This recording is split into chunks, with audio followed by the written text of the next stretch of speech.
You create the world of the dream. We bring the subject into that dream, and they fill it with their subconscious. How could I ever acquire enough detail to make them think that it's reality? Well, dreams, they feel real while we're in them, right?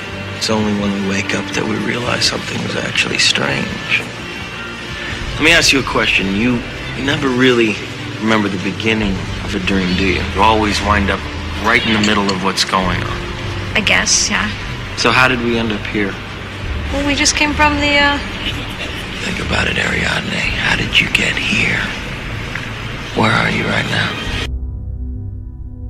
Yes, how did we get here? Where are we really right now? Why can't we remember the beginning? Unless there are nefarious agents blocking our access to the beginning of our end. But who are they? What were we like then? How did you get here? Never recreate places from your memory. Always imagine new places. Well, you gotta draw from stuff you know, right? Only use details, a street lamp or a phone booth, never entire areas. Why not? Because building a dream from your memory is the easiest way to lose your grasp on what's real and what is a dream. Is that what happened to you? Thus deeper we must go, my beloved true seekers, deeper into the dream of Vishnu and the nightmare of Jehovah that continues ever since he and his angels took the 7th day off because of some collective bargaining agreement with the Pleroma government. See, to be quite frank, Kevin, the fabric of the universe is far from perfect. It was a bit of a botched job, you see. We only had 7 days to make it. And then sat against the tree of life, a copy of 50 Shades of Grey in one hand, a Monte Cristo cigar in the other, and fell asleep.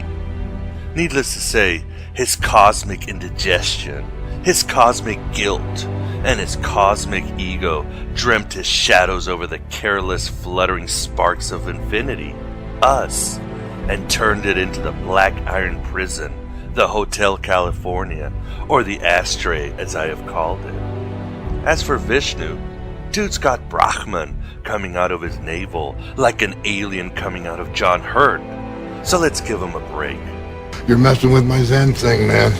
Knowing and fixing the beginning of this dream we call our existence is what the Gnostics and we are all about. How we roll. The recently departed and already sorely missed Ray Bradbury once wrote, "I don't predict the future, I try to prevent it." The Gnostics would agree, but they believed they could also prevent the very past in this or any life. So, now we're trapped in Fisher's mind battling his own private army, and if we get killed, we'll be lost in limbo till our brains turn to scrambled egg. In one of the issues of Neil Gaiman's The Sandman, Satan surrounds a visiting Morpheus with his devilish legions, pissed off about some slight that only a Lightbringer would remember. Before Morpheus is crushed by the hordes of hell, he simply says, "You say that dreams have no power here. Tell me, Lucifer, ask yourselves, all of you, what power would hell have if those here in prison were not able to dream of heaven?" And the demons part before him to let him back to the dream kingdom because, like us mortals, they need to believe and they need to dream. They need to know there is hope to return home after a hellish existence outside the love of the unknown father and mother, the virgin spigot and bar below. But where is it written that all our dreams must be small ones? On this June 9th, the year of our demiurge 2012, we are aggrandized for a second time by two of the exemplars of North of Eden, Mark Bregman and Krista Lancaster, to discuss something I'm sure the hordes of hell will be listening in on as well. Healing life and past life trauma through Jungian Dreamwork. Downwards is the only way forwards. But first, my asshat introduction that for some reason doesn't make demons or angels very happy, and tends to make gods with Monte Cristo cigars look at me like I were Monica Lewinsky. At least humanity appreciates me. Okay, good luck with the slow descent into madness. We're gonna go now. So welcome to the desert of the real. Welcome with so much kindness and love to Aeon Byte Gnostic Radio. This is an initiation by conversation into the dark corners of myth, magic, and meaning.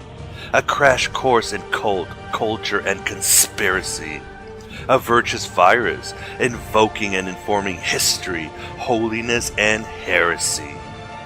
Always found at the virtual Alexandria, that state of mind where East meets West. Always broadcast through the godabovegod.com. Formerly known as Coffee, Cigarettes, and Gnosis.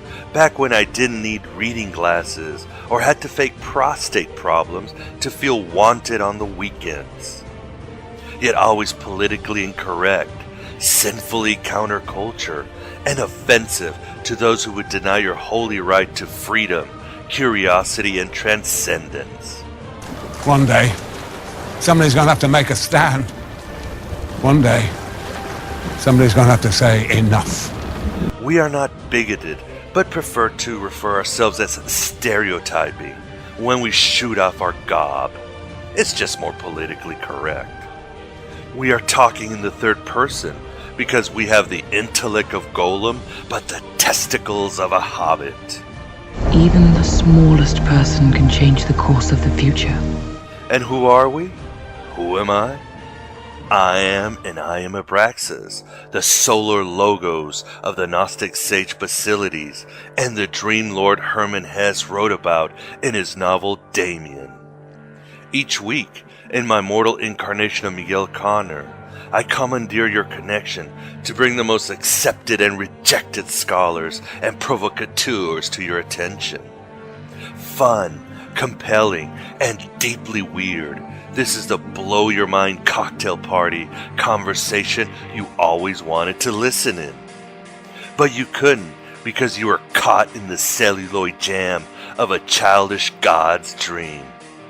Until you heard the call of Sophia from the Aeons, across the Aeons. You ever have that feeling where you're not sure if you're awake or still dreaming? And the demons of Hades also pay heed, right, Morpheus?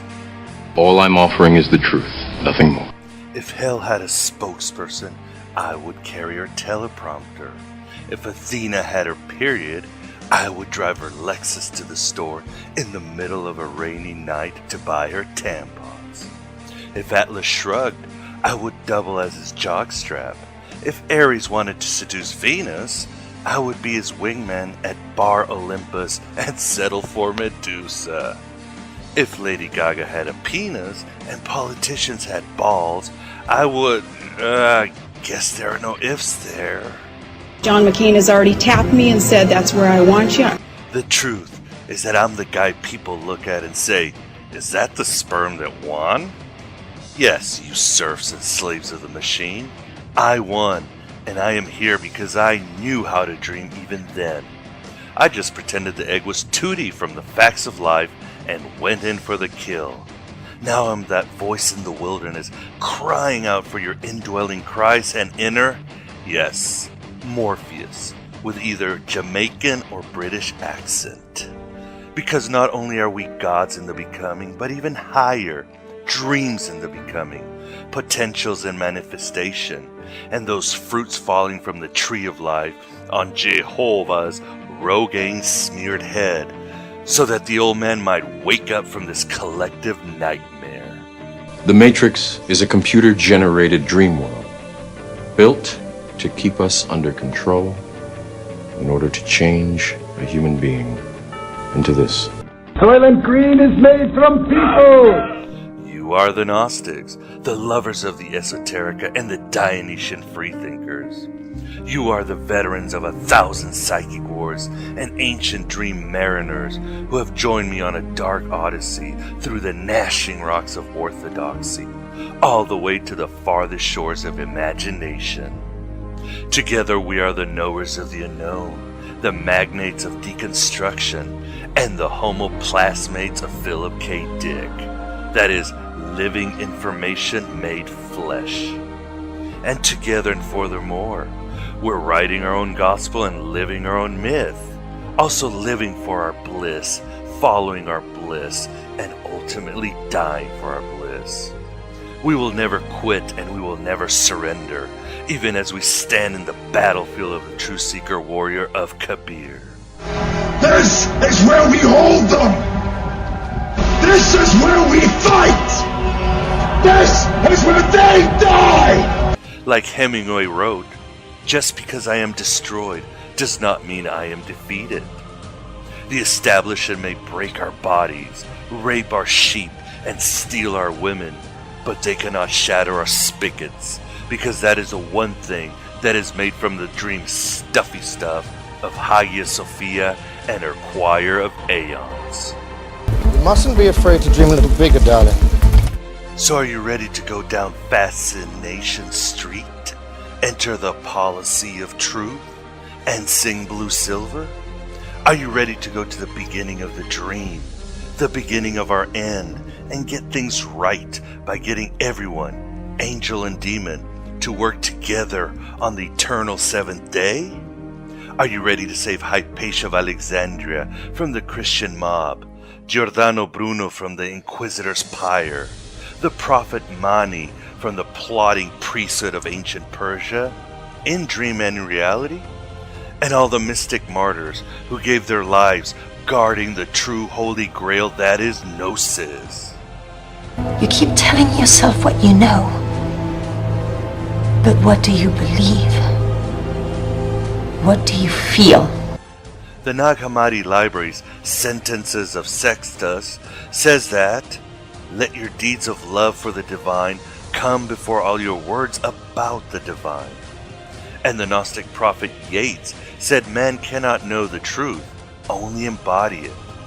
Thus indeed, love and truth, we become those three, and the dream as well. The Sentences of Sextus also promises death cannot destroy. After all, if life is really life, then there is no death, and the Gospel of Thomas agrees. But ignorance can destroy, and it is a form of death. And thus, with the mystic martyrs, the grail of Gnosis, and all the virtues, we go to the battlefield of the true seeker warrior. If anything, like I said, to wake up the god with the Monte Cristo cigar, in his various masculine manifestations, gone wild.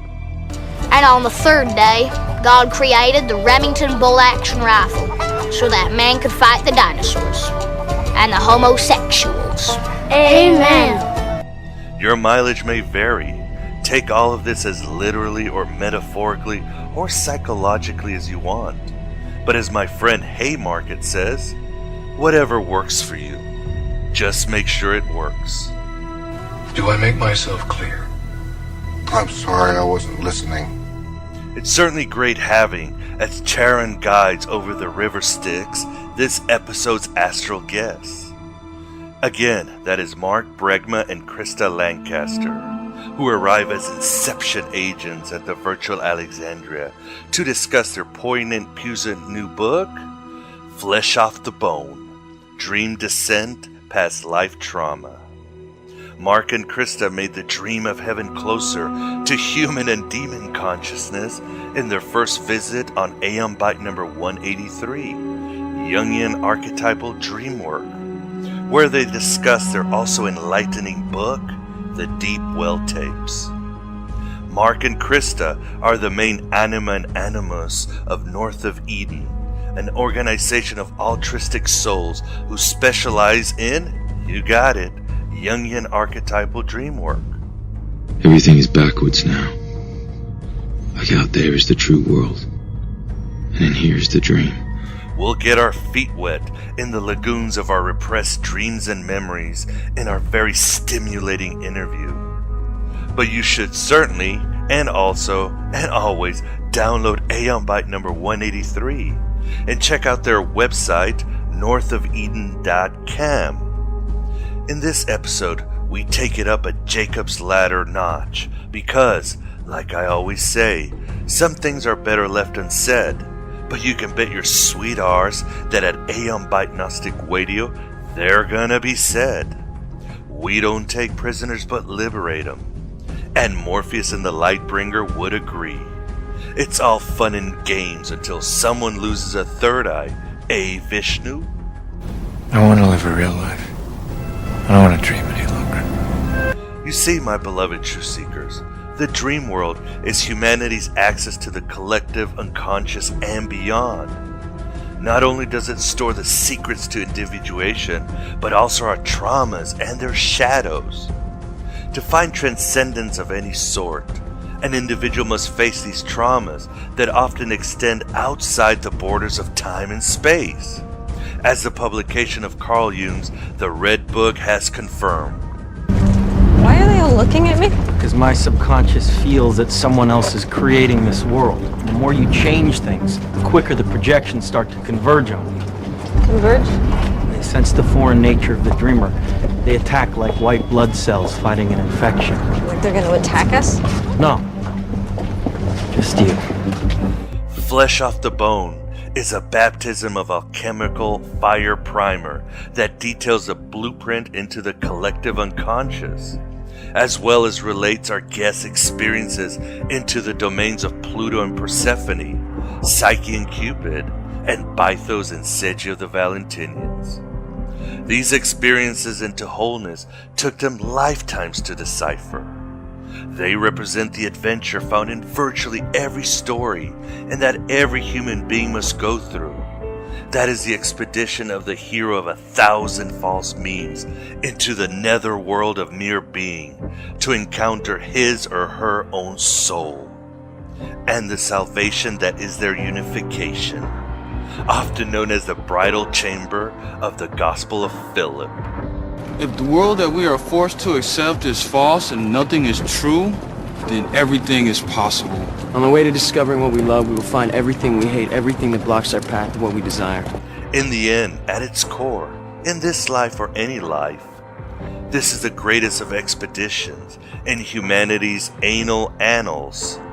The Jungian and Campbellian and Platonic axiom that we are all in search of our missing halves, that forgotten dream, trapped in the graveyards of the unconscious. Sorry, Quaid. Your whole life is just a dream. The Odyssey and the Iliad are really about the search of the soul and the soul's return to the pleroma. The soul represented respectively by both Helen of Troy and Odysseus. King Arthur and Guinevere, Jesus of Nazareth and Mary Magdalene, Bert and Ernie, are all timeless symbols for the unification of opposites that brings about event horizons of wholeness. The unleaded fuel that allows us to rise past the stars and planets ruled by the Archons and into the eternal realm of the Sethians. Eternity isn't some later time. Eternity isn't a long time. Eternity has nothing to do with time. Eternity is that dimension of here and now which thinking in time cuts out. Like Jesus says in the Gospel of Thomas, when you make the two one, and when you make the inner like the outer, and the outer like the inner, and the above like the below, and when you make the male and the female one and the same, so that the male not be male, nor the female female, and when you fashion eyes in the place of an eye, and a hand in the place of a hand, and a foot in the place of a foot, and a likeness in the place of a likeness, then you will enter the kingdom. And your demons will part before you, because they will see the same heaven as you do, and gods will awaken below the tree of life, even as you realize you are both the sleeping god and the tree. And you will know the beginning of the dream, and become the dream itself. I think Morpheus and the Lightbringer would nod in joyful approval. I also think, hey, 2 thoughts in one day, that's a record, that Papa Jung summarizes all my histrionics when he simply said, a human being is an attempt at a human being, a throw from the depths. But enough of my drivel. Led us to a heroic interview with Mark Bregman and Krista Lancaster, surrounding their new work, Flesh Off the Bone and North of Eden. Things have been tough lately for dreamers. They say dreaming's dead. No one does it anymore. It's not dead, it's just it's been forgotten. Removed from our language. Nobody teaches it, so no one knows it exists. The dreamer's banished to obscurity. Well, I'm trying to change all that, and I hope you are too. By dreaming every day. Dreaming with our hands and dreaming with our minds. Our planet is facing the greatest problems it's ever faced. Ever. So whatever you do, don't be bored. This is absolutely the most exciting time we could have possibly hoped to be alive. And things are just starting. This is the Aeon Byte interview. And with us, we definitely have the pleasure of being joined again by Mark Bregman and Krista Lancaster to discuss their new book, Flesh Off the Bone, Dream Descent Through Past Life Trauma, as well as their organization, North of Eden. How are you doing today, Mark and Krista? Very well. Thanks. Very good. Thanks for having us. It's a pleasure having you back. Well, first of all, before we get to the meat of Flesh Off the Bone, especially for listeners who might have missed our last interview, could you give us some details on North of Eden, including its foundation and purpose? Well, we started North of Eden, the organization, officially about 8 years ago, and it is dedicated to bringing the Dreamwork that Mark founded more like 40 years ago out into the world. And so we, based in Central Vermont, have a wonderful group, about 30 or 40 people who work in various different ways to make sure that we find a way into workshops and retreats around the world to bring the essence of the dream to folks and to raise consciousness about the dream as a source of information in the soul's unfolding, and to kind of rectify the misunderstandings about the dream and to bring it into its place in the world. And it's, of course, should be very important to know if people want to sort of get interested in your work, they can go to northofeden.com. And like you mentioned last interview, they can actually send in a description of your dreams, and you guys can help them out as sort of a starting point, right? Yeah, absolutely. You just go to the website and you hit the Submit a Dream button, and a very real person will respond to you and give you a sense of the way that we approach dreams, which is very much looking for the kernel of truth that will open the door to really awakening to who you are, which sounds very grand, but it's actually a very meticulous step-by-step process. Right, and I don't know if the last time we spoke, if we talked about Carl Jung's The Red Book, which is some material, a huge book that he wrote underground and was just released a couple of years ago. That is the real work that he was doing. I mean, not to say that Jungian work wasn't real work, but he had an underground version of his work, which is what, we've been doing for a long time. And then when we read the book, we saw we were all the same. And so it's a very difficult book to read, but we have a new blog out called carlandme.com, where we read his book in the context of the work that we're doing. So it's another way for audiences, and it's free, another way for audience to understand this work in terms of kind of demystifying the Red Book and understanding what he was talking about. Because it turns out, like I said, what we've been doing is what he's been doing as well, which is different than the Jungian was called Jungian work that he had taught.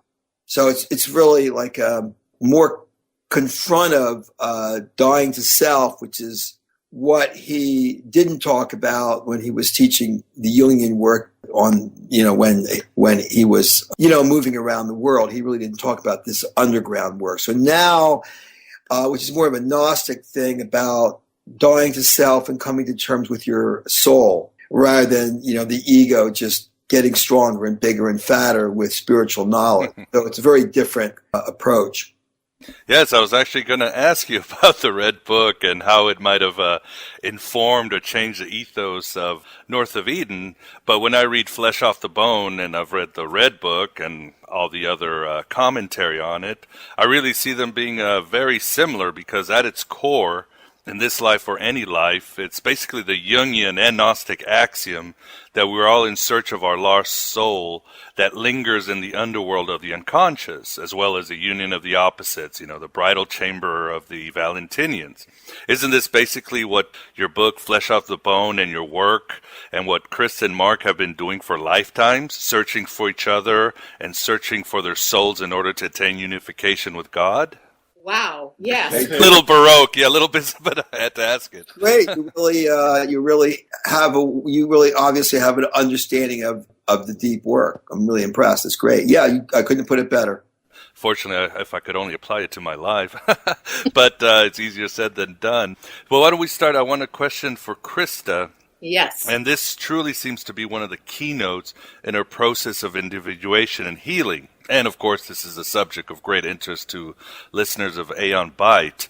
And I'm talking about your dreams and vision of the Cathars. Could you tell us a little bit about it and why their history and symbolism are so important to your own soul journey? Well, to be honest, I never really knew about them. I never knew about the Albigensian Crusade or the history of the Inquisition in 13th century France until Mark and I got together 3 years ago. And all of a sudden, I started thinking about Mary Magdalene, who I really hadn't thought about much at all. And I started doing the research, of course, about her, the myth or the story or the history of her coming to France. And I said to Mark, we need to go to France. We need to go and find out what this is about. And at that time, other people in our circle at North of Eden began having dreams that referenced historically that time and that place. And so there was just this sense that we had to go. So once we booked those tickets and decided to go, that's when I started to have dreams that seemed in preparation for what we were to confront there by going to France and going to the sites of the massacres, including Montségur. I began to have dreams about explosions and being in villages and devastated landscapes and not being able to find Mark. And I just kind of followed the thread of the dreams. And the way that we work with dreams is to feel the moment in the dream. So in the dream with the devastated landscape, needless to say, I had to open up to the feelings of what that was really like to be part of a community and have it completely wiped out and to lose my great love, Mark. So, I had these to prepare me. Then we went to France and there were more dreams about being lost in the landscape. And then I started to have dreams, Miguel, about fires. And I always thought, okay, well, maybe as I read about the palisade that the Cathars were put into as they came down from Montségur to be burnt by the French army and the Church of Rome, the sort of combined forces. I thought I had watched, I had really the sense that I had watched from afar and watched my people die. But then I continued when we came back from France in the fall after that trip. I continued to have dreams about smoke and asphyxiation. And I remember really clearly it was Halloween night and I went I couldn't breathe. And I said to Mark, I really need your help through this. I'm really in this regressed place of not being able to breathe. And he was brave enough to say to me in that moment, I don't think you died watching. I think you died in the fire. I don't think you died later, in other words, and you just saw the burning that you were actually in. And at that incredible moment where I was both in the smoke and not being able to breathe, he said those words and I knew absolutely then the truth of it. And the whole energy in my body shifted and I could breathe again. And it was the moment of healing that I'd been prepared for, by many, many dreams, gradually having me open and being able to stay in the moment of excruciating asphyxiation. And since then, Mary Magdalene is sort of a powerful symbol or archetype in your life. After all, Mary Magdalene is one of the main historical characters who loses her other half and spends eternity searching for him. Exactly. Well, there were very many parallels like that I certainly felt very much akin to her dilemma of being in exile and being lost from her beloved, and I read a lot about her. And certainly at that time, with myself and others in North of Eden, we were having dreams about this girl, the essence of the girl soul that feels like connected to the consciousness of Mary. And so alongside the investigation into my own kind of ending and healing that trauma for myself, I really connected to this buried consciousness of the deep feminine, the feminine that's connected to the potency of the girl who's incredibly tender and vulnerable and yet is probably the most powerful force in the universe and has been very, very unknown to us because she was very threatening. And so, of course, the girl has been maligned, persecuted, abused over the millennia, because she is the most vulnerable being. Right. And I want to also say, because this kind of reiterates the psychological point of this, is that unless, like in Chris's case, the point is, the reason why the dreams regress over time, you have to develop the capacity to feel. And as you go layer into layer of the capacity to feel more and more, then these memories start to come up for everyone, whatever it was, a particular memory. So the idea turns out to be that and it's not something we necessarily want to do, but for the girl to emerge, we have to go to the deepest part of the trauma where the wound is.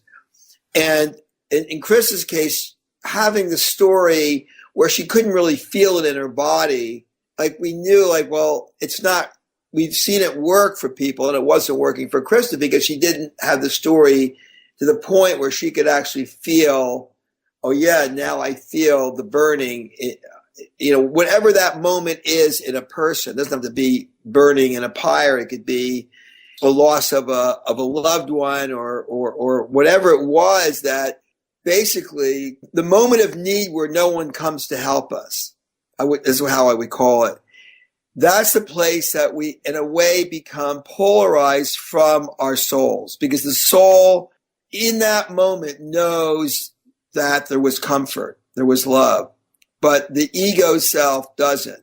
And that's part of, in the deepest core, is the split in the psyche that goes beyond, for many of us, even this life of memory. But the dream holds that moment as the pomegranate tears, as we talked about in that book, is the secret of the wound, holds this vulnerable and powerful of all archetypes, which is the aspect of the soul that we call the girl, who Carl Jung in the Red Book called Salome. And we see her in our dreams, and it's hard to imagine that the goal of Dreamwork is to become this child, to become actually the soul, she's not our teacher, she's really us. She's ourselves in the perfected state, which you called individuation. She is part of that in all of us.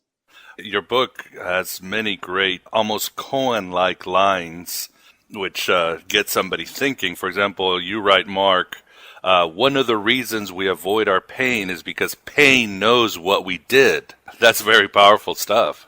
That's the thing, every time you go into a feeling in each dream, the next dream brings you to a realization. The thing is, we're not allowed to know something till we're ready to feel it. A lot of us want answers, but if you don't feel into what that is, there's really, from the psyche's point of view, very little point, because then it would just remain in the ego mind, thinking it out and making stories about it. So the whole process of transformation involves feeling, not thinking. Both of you seem to indicate that basically without pain in our existence, there is no yearning. And without yearning, there is no love. So this is basically a process that you have to go through. Right, and it does parallel with Sigmund Freud, although he used the issue of libido, but he didn't have the spiritual depth that Carl Jung did, but they were talking about the same thing, this life force. And what happens is a lot of us, without that knowledge of these feelings, we also become depressed. And as we get older, we get lethargic and we get, we just kind of get unhappy or weak from the fact that we're more aware of it as we get older, like something's wrong. I had a person come to me the other day. They said, I really want to do this work, but I have this split in me. And it really said a lot about where people struggle. Part of me is like into Buddhism and I want to meditate and just like just be calm. And then part of me feels like I'm so passionless in this place and I want the juice, the libido. But of course, libido and pain and horror and healing are all part of the price for that juice. It is a spiritual conflict that we encounter, which is peace before libido. And that Carl Jung would rail against that. He said, no, you must not succumb to an unwillingness to descend down in, which means giving up all spiritual aspirations as you understand it, which is really hard to do because we all have these ideas about spirituality or psychology. And he says, no, you have to give all of it up because it's all not in the realm of understanding. You have to go down in to find your feelings to understand what real transformation is. So I want to jump in here because just getting back to the book, connecting with what you're saying, Mark, is that what we wanted to show, Miguel, in that book was how it's possible very carefully, step by step, to go through the stages of preparing to go through trauma and then actually going through it. And then, lo and behold, coming out on the other side. I think it's something that isn't widely known, that it's totally possible to heal from trauma. And the dreams will bring each person through in the most specific way.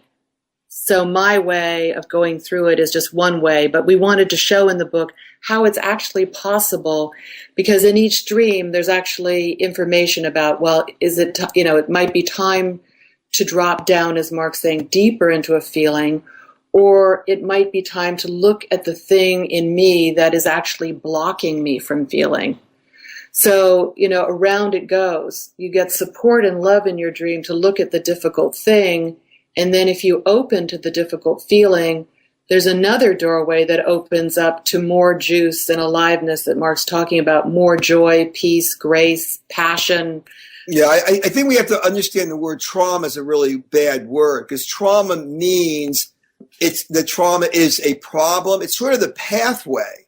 It's sort of the way into enlightenment. It is not the problem. It's the solution. It's something you want to heal. It's the thing that Carl talks about when he says alchemy.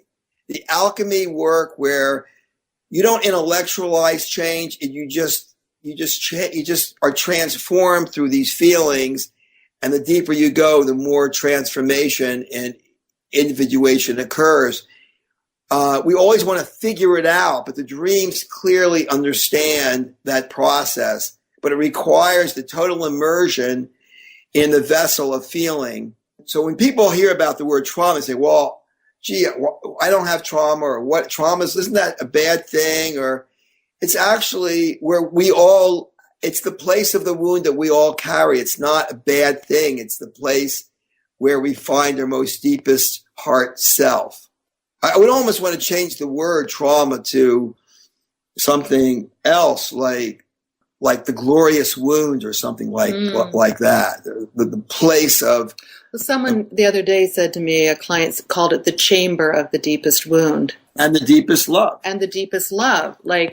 And so through the portal of our present hurts, if you can follow that thread down to the chamber of the deepest hurt and love, then you really become one with that love. Yeah, because hurt is somehow, surprisingly, hurt and love are transformative agents of each other. They need each other in order for evolution to occur. As you point out in Flesh Off the Bone, love and pain should not be in opposition. Krista also writes, and I'm paraphrasing a bit, that pathology gives us a reason to live, but it takes out the love of God from the egoic formula. And as you say, Krista, it's a terrible trick. Right. We get something that we can survive with that looks useful. And feels good sometimes. And even feels good, being successful or being efficient or being competent. Or being loved, people loving us. Right. But it's having purpose. But if it's instead of the open, loving heart that knew God or the divine, then it's not the thing. It's a substitute, and we get bought into that. We all do. I know I certainly did. In the book, you repeat the Jesus passage in Luke where he says, "Forgive them, for they know not what they do." Why do you feel this is such an important message from the masculine principle? I would say that the actual moment when in the Bible, when it's talked about, there's actually a pre-statement, which is where Jesus rails against God and says, "Why have thou forsaken me?" I think most of us, this is how the moment when something terrible happens and there's no solution, when it's the end of us in that moment in some really, really bad way, we feel just that same thing. Why hast thou forsaken me? I think, in that moment, when Jesus said that, he's talking for how trauma exists as that moment where we lose what the soul never feels that way. It's how we feel when we're just under this incredible pressure or horrific reality that seems like we're just locked in this purgatory or bardo of just loss without end, and which is really where a lot of us are locked up in. And then he changes, then he gets it. And I think that's like the path for us. When he says, they know not what they do, forgive them, what we're really saying is, forgive us. We're forgiving ourselves for in that moment of trauma, forgetting that we're loved anyway. And so that's what the dreams take us to, that shifting of anger and hurt at being betrayed to the sweet connection of knowing what the soul knows, what the girl knows, is even in the worst moment, there's love. And so I think that is how, I think that was what I was trying to show. Right. Well, and I'll give myself as an example, Miguel, when that moment where I'm gasping for air and I'm in this regressed place of not being able to breathe, then I remembered a dream where the animus, the divine masculine, came to me and was holding me and loving me. And so I brought that remembering into the moment of asphyxiation. And so the healing really will come in that way, that if you follow the dreams to your trauma moment, the love, you can bring in the love, and it's that transcendent moment of, I forgive myself for not having known God before, but now I'm able to hold the moment of horror, even being burnt, and know that I was never not loved. Obviously, as therapists, you can't give a one-size-fits-all diagnosis to the public, but perhaps you can give some clues on how exactly we might know that our dreams, we are actually reliving a past life experience instead of a symbol and archetype wrought landscape. There are certain dreams that we call regressive that have the character of the time, that you'll see the clothing, just the whole, it'll be like watching a movie, from that time, and you're in that time. In one particular example, after many years of work with this fella, very bitter man, and finally he had this breakthrough regressive dream at the bottom of all of his nihilism and hate, was that he was a soldier in World War II. He was wearing the actual, and he was, his grandfather was in World War I. I'm sorry, it was World War I. Apparently what had happened in the dream, he got his legs blown off, and apparently he survived and spent his life in this terrible, miserable anger about what had happened. And he could never reconcile. He was just bitter in that life. And that's what the dream showed him. And it kind of set him free at that point. He understood all his anger and his self-hate and hostility. Almost, it went away. It's like it just went away. And suddenly at 55, he like packed up and started living his life like he was a 16-year-old boy. And just doesn't mean like he's enlightened, but he's free of the baggage. He got free of the baggage that he carried from one life to another, and then could begin to move forward again. But yeah, that dream was a regressive. Not only did it unlock the pieces of all the work he had been doing, like this is underneath it all. It took him quite many years to get there, but then he did. It's like all the tumblers fit in that moment. And yeah, I mean, that's a particular dream. Those are usually come later in the work, unless someone is already falling apart. And if they're already in all those feelings, they'll get the dream that shows, well, those feelings aren't connected to you lost your job or your mother abused you, but it's connected to the dream that from a past life. Oftentimes we take our trauma, we don't know what to do with the pain of it or whatever we felt. We try to find it in the world, which you call a projection into the world, which kind of makes us really sick. Krista, you had a comment. Well, I wanted to add that since we both went through past life trauma and a number of teachers and leaders in North of Eden did, I've noticed that clients coming in now are much more likely to have regressive dreams right away. We're seeing that. I think it's because we've actually had the experience now, so people feel that intuitively. I think that, when I look back, I think that they always did. Oh, really? I think maybe there's more, but I think what I would do is like what you're saying, sir, is that we would look at it as a metaphor for the pain. Because I didn't believe in past lives, so I would say, well, okay, that dream it relates to these feelings, but I would never say, well, that might be a memory. To take it to that next step where you go, it's not a metaphor to have you feel this in a deeper way, but actually it's a memory. To make that distinction and to understand that is really important learning. And again, there are metaphorical dreams that are just giving you stories to make you feel things. And then there are regressive dreams that are actually memories. So that's a new thing I've had to integrate, in a lifetime of work is the past life piece. And clearly in the Red Book, Carl Jung is definitely right there in that understanding. This might be a little bit unorthodox question. Well, what are we talking about, right?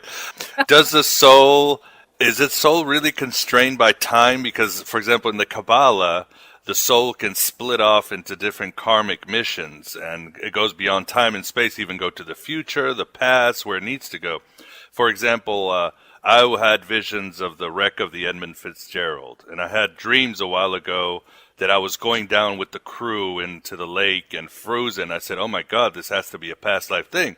But then I found out that the ship sank in 1976, and I was 8 years old. So I just dismissed the whole dream. Have you had instances where people can actually relive things while they're still alive? Well, it's certainly possible that you went down with a ship and that wasn't the ship that you went down in.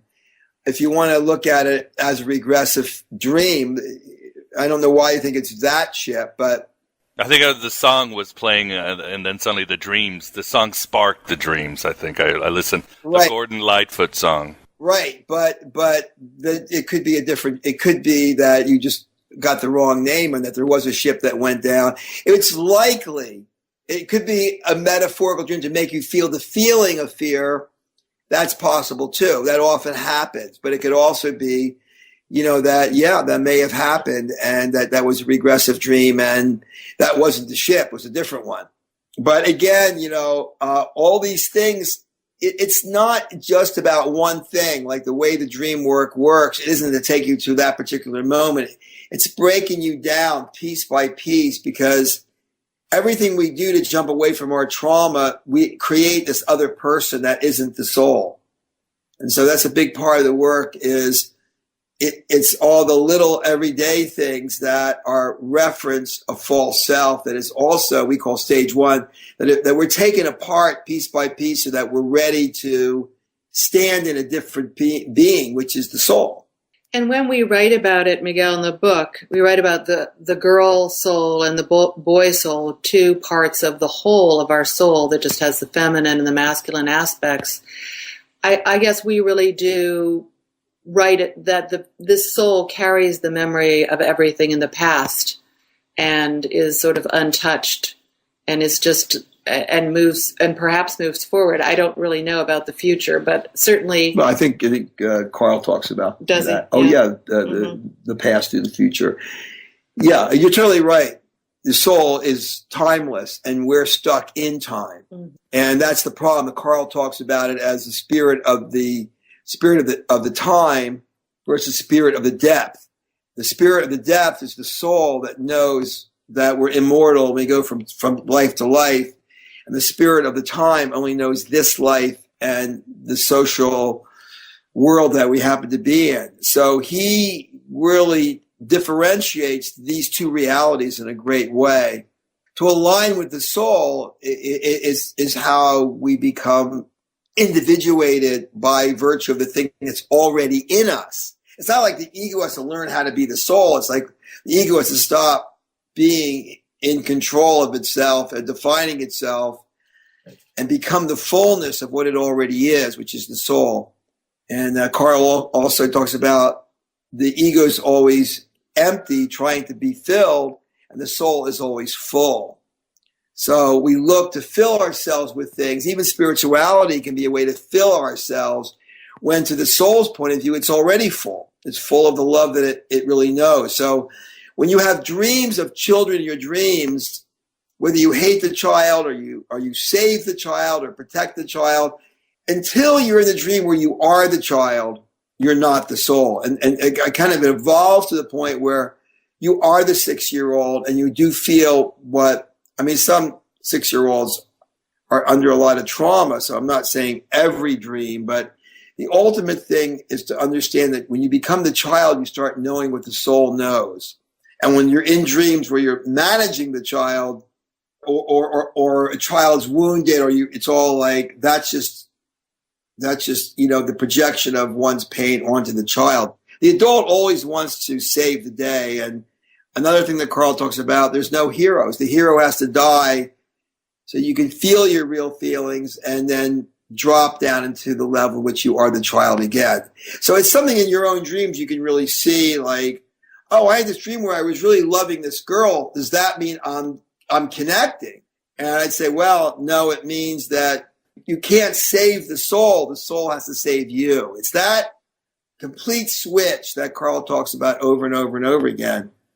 The ego always wants to be the one that's enlightened, and it's really the one that is in the way. Yeah, the ego is the demiurge, and of course, when you read Carl Jung, you realize he was definitely full of prophecy, and he could, as Philip K. Dick called it, he could remember the future. Some believe that a lot of his own trauma was he was predicting the incoming world wars and other things, so definitely gives credence to what we're talking about. Krista and Mark have brought, in a very pleasant surprise, two guests on to the interview. If you'd like to introduce them and have them tell us their stories. Sure. I want to introduce Bill St. Cyr and Sue Scavo, who have both had multiple dreams and healing through regressive dream work. Bill, do you want to say something about that?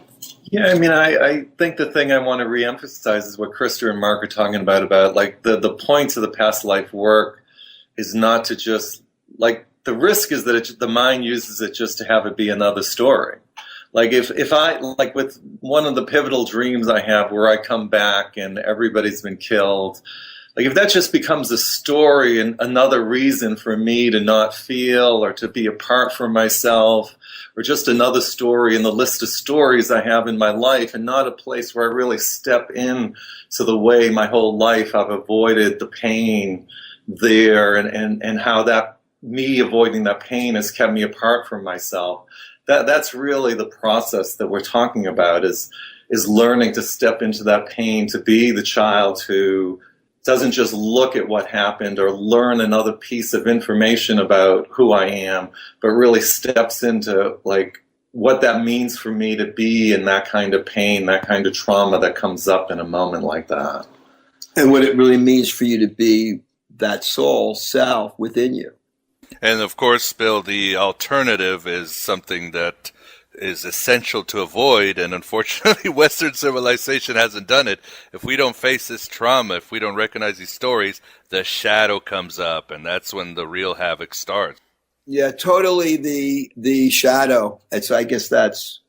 Well, and in my case, I projected that out. I mean, if you look at the history of my life before that and my politics, not that it was like a bad politics, I was doing a lot of good work, but everywhere I was working was all about these massacres in Central America. It was all this. I was projecting that all out.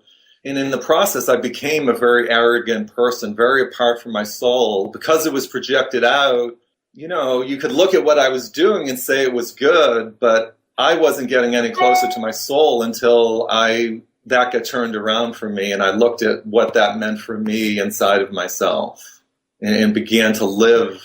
You know, and this is like part of being the girl, like to feel those feelings and be in my soul self and be in my girl self.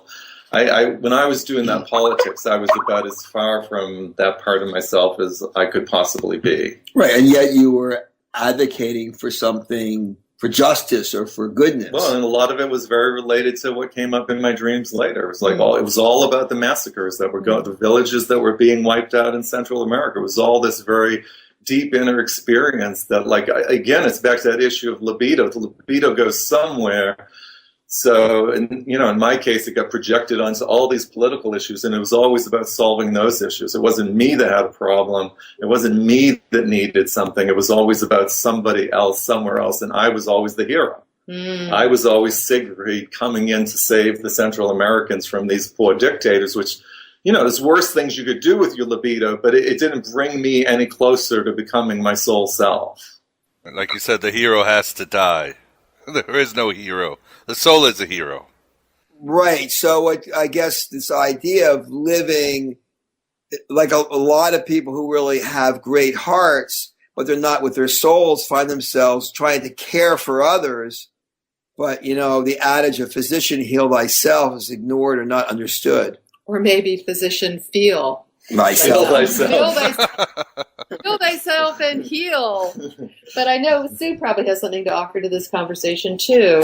You know, I was just feeling into what it meant for me. The first past life trauma that I sort of worked in this way was about watching. I actually did watch. And the dream was that I was watching this really frightening woman burn children. It was an intense dream, and like for me to know that I actually survived the massacre and that I was a witness to it, for me helped to explain a lot of my issues now, which was to I was going to do anything to survive.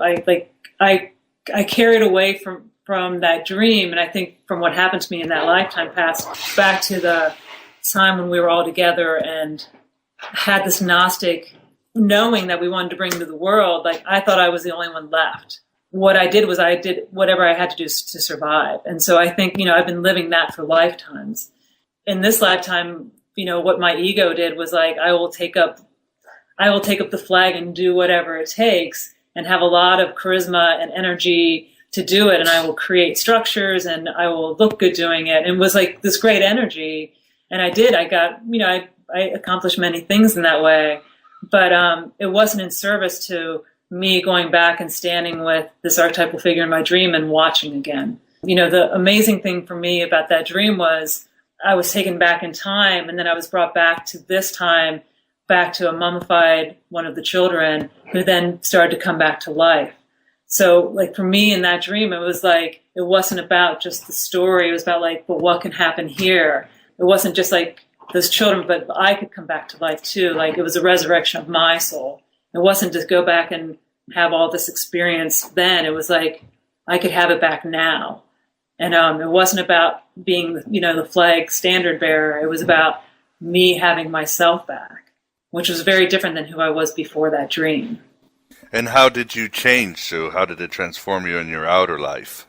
In my outer life, I was very driven, and in my driven place, I drove right over a lot of things, including my partner, and a lot, and I'm also a teacher of this work, and so like I was very controlling. It was there was a desperation underneath it, the desperation of the survivor, which was like things have to be a certain way, and I have to be in total control, and so it killed my first marriage.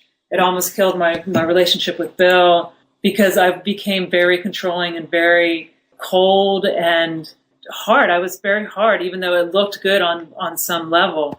I could never open my heart. And, since then, I feel like there's a way that I'm opening up to being vulnerable again, like to be vulnerable and to have a different way, a different paradigm of being in relationship. So, it's been really affected my day-to-day life with, especially with my partner, Bill. Like in the beginning, I just wouldn't let him get near me. I have trauma from this life with a brother who violated me when I was a little girl that was sort of set up by my mother. So that fed into it. But I really think I came into this life already sort of like hiding and feeling like I had to be safe and like keeping my distance and trying to be hidden in that way. And I brought that into our relationship, and if it wouldn't have been for these dreams, I think our relationship would have ended very quickly because I couldn't be close in a real, intimate, vulnerable way. Yeah, I feel that you guys actually have the blueprint of my ego in your office right now. I feel exposed because you're basically, all of you are describing my ego, so it seems we're all on the same journey. We all have the potential to move down in toward who we really are. It's a lot of why we're very grateful for you to have us on the show and for your listeners to hear about how the dream, in a very, very practical, step-by-step way, will take you through, the obstacles that your ego has set up to really being who you are underneath. And we all, I think, have intimations. I bet every person listening kind of knows there's a softer, deeper, more tender, more feeling, more open being inside them. And potent, very, very potent. And that doesn't mean like that power over in the world coming from a place of separation, but, the deep potency of the girl that lives inside every person, man and woman. And this is really the mystery that we really wanted to reveal in the book, Flesh Off the Bone, that not only is it possible, it's an amazing thing and available to everybody.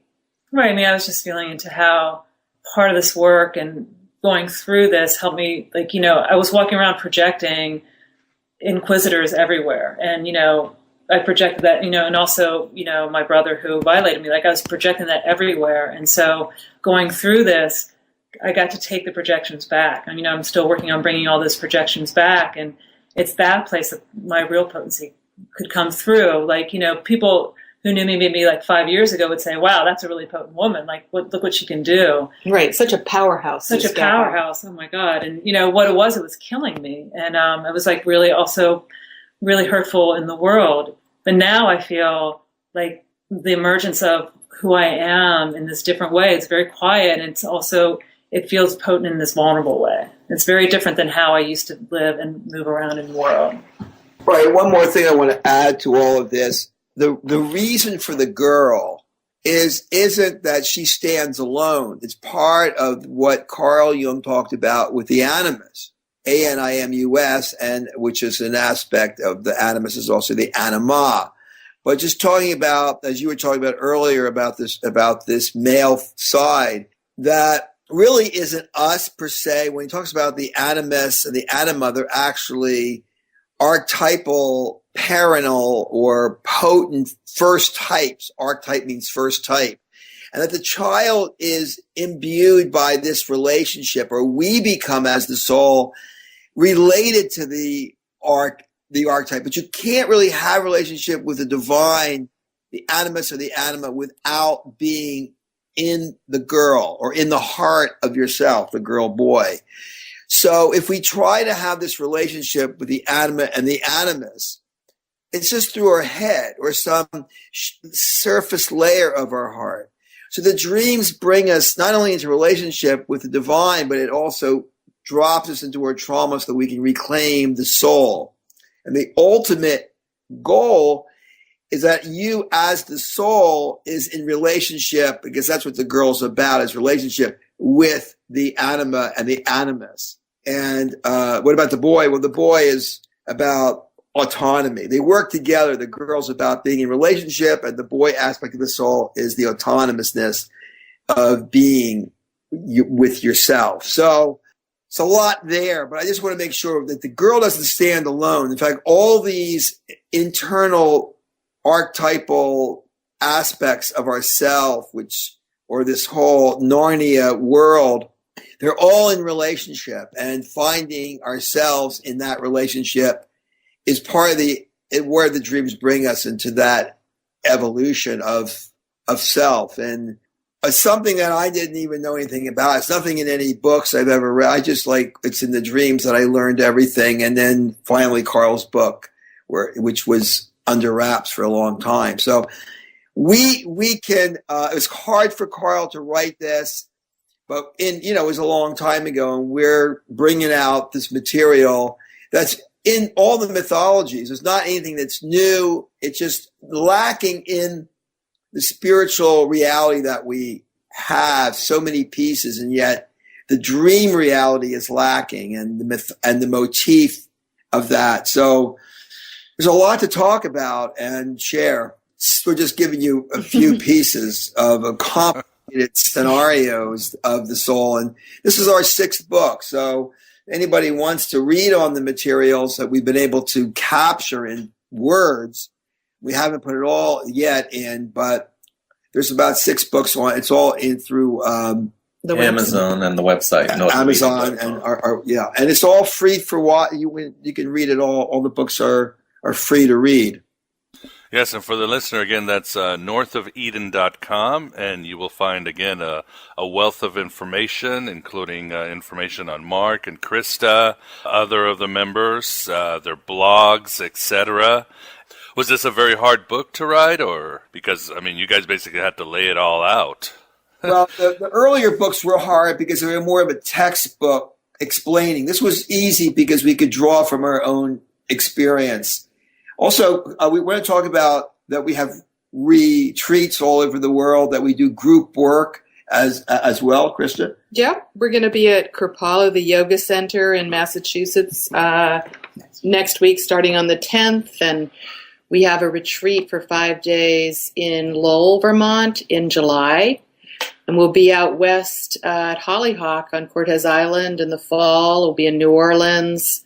We get around to a lot of places. And so if anybody's listening and they think, wow, I'd like to know these guys, we do 4 or 5 day retreats at different places. And if you go on our website, you can read about it. And we haven't talked about it today, but we do group work where we enact the dreams, and people have an opportunity to step into their dreams and really have parts played and play the different parts. And there's incredible depth in that process. And you can certainly find it on, for those younger, more modern audience, you can find it on YouTube. Just type in Mark Bregman or Krista Lancaster or North of Eden, and you have the whole scenarios, what you do, and the whole work you do. It's that's right. You can see the string work, we call it, the enacting the dreams. Yeah, it's an exciting and very dynamic way of experiencing dreams. I'd like to thank you very much, Mark, Krista, Bill, and Sue, for joining Aeon Byte and giving us a very stimulating conversation on your work, North of Eden, and your book, Flesh Off the Bone. Thank you, Miguel. Hey, Miguel, great. Thank you very much. We'll come back anytime you want. You always have a home at Aeon Byte here in my little underworld. Thank you. Really fun conversation today. Yeah, thanks for having us on. And there you have it, my beloved truth seekers. Mark Bregman and Krista Lancaster giving us a Dreamboat Annie interview based on their new book, Flesh Off the Bone, and concerning their organization North of Eden. It was certainly a bonus they brought two other members, Bill and Sue, and their excellent adventure. Don't forget that if you want a dream interpreted, all you have to do is write it down and send it to North of Eden for an immediate interpretation at no damage to your pocketbook. Their books are also online for free, as Mark mentioned. You can find about this and much more at, yes, northofeden.com. I've been tempted, but unfortunately my dreams have been nightmares for the last 6 months, ever since I went psychotic and tried to off myself. Actually, the same nightmare over and over, an apocalypse with different dream directors and genres.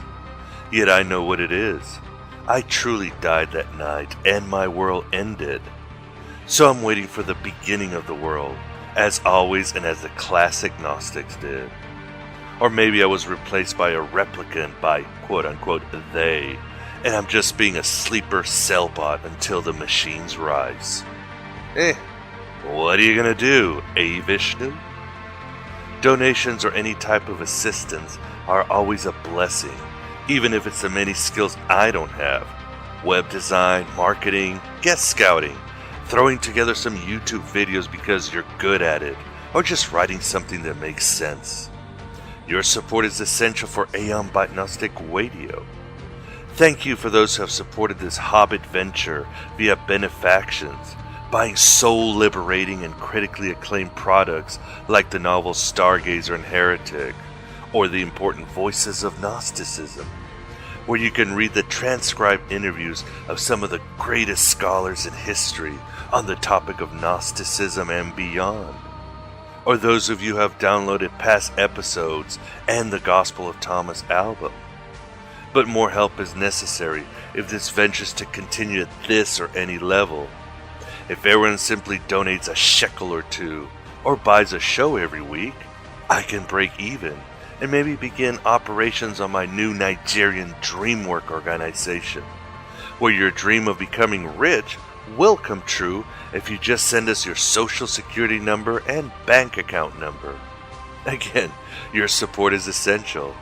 Damning your soul has never been this cheap, and you can help aplenty by just spreading the heretical word about this podcast to anyone seeking a place on that paradise on a dashboard light or a highway to hell. We just want to keep the lights on here at Aeon Byte. And you'll certainly learn from our over 230 episodes about the power of myth, dreams, imagination, and gnosis, all complementing our interview with Mark and Krista. To wit in my witless banter, let me quote the wisdom of others, even as Voltaire, standing by Morpheus and Satan, tells me a witty saying proves nothing in one of his witty sayings. This is from Papa Jung himself, who said, "All the works of men have their origin in creative fantasy.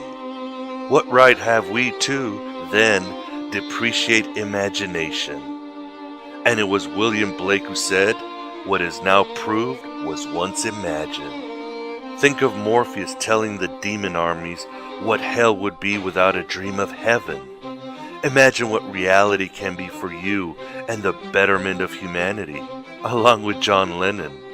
And we shall soar together like Icarus, with our wings not bound by the wax of material desire, but the very dream stuffy stuff itself. Just make sure you don't turn your head this time, Orpheus, and make sure you say the words right this time, Ash. To end and release you from hell, I created for you by my word instead of dreams, I'd like to quote from a possible false guru. But the Gnostic ethos of fierce skepticism always trusts and verifies first. And the Gnostics, as Willis Barnstone mentioned in a past interview, were some of history's greatest poets and artists. And this just sounds really great. It's by Adyashanti. Time to cash in your chips. Put your ideas and beliefs on the table. See who has the bigger hand. You are the mystery that pervades you. Time to scrape the mind shit off your shoes. Undo the laces that hold your prison together. And dangle your toes into emptiness. Once you've put everything on the table, once all of your currency is gone, and your pockets are full of air, all you've got left to gamble with is yourself. Go ahead, climb up onto the velvet top of the highest stakes table. Place yourself as the bet. Look God